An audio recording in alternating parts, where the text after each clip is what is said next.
So the four of us are in the airplane, me, the two crew members, and Colonel, I think his name was Colonel Worrell, the maintenance squadron commander.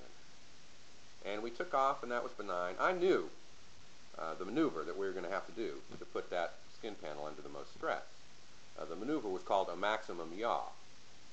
It's not a maneuver that you've ever experienced in a 757 or 767 or any other commercial airplane. It's not done on commercial flights. It's not often done on military flights. But the maneuver that puts the most stress on that skin panel is, if you can picture the airplane flying through the air and then starting to do skids, like still flying forward in the same direction but kind of skidding left and right, facing different directions as it goes forward. That is a maximum yaw. And I think the maximum design yaw in that airplane, I don't actually remember. It might have been 35 or 45 degrees. Probably wasn't 45. Probably 35 degrees, something like that. So we did all the other things on the functional check flight that you're supposed to do, which weren't particularly stressful on the rudder, and none of us were afraid. But then it came time to do that final maneuver, which was going to be a special maneuver that I'd put into the flight profile to put the maximum stress on that skin panel. It's not a maneuver that's normally done on an FCS, but I knew that we had to do it. If we were really going to do our job, we had to push this thing all the way. So we found a smooth spot of sky, and the two pilots started to do their gig. They started to do a yaw. They yawed maybe 10 degrees, and then 10 to the right, and leveled out. And then they went to 20, And I was wondering if they were going to cheat a little bit. But they didn't.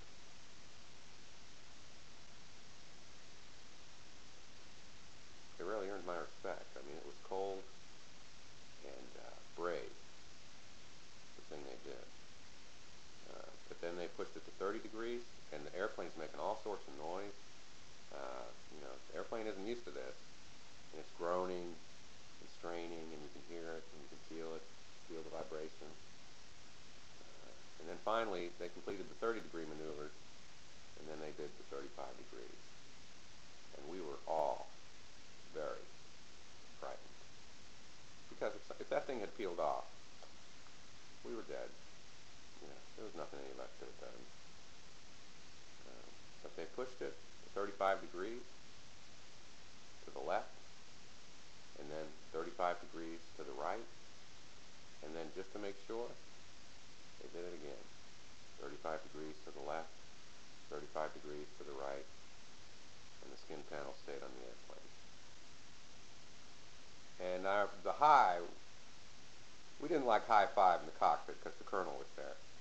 But even the colonel, I could tell, was very elated and very relieved. We all knew that we had kind of been put in a position in life where we just had to do this awful thing. And none of us really knew how it was going to turn out. We were all deathly afraid.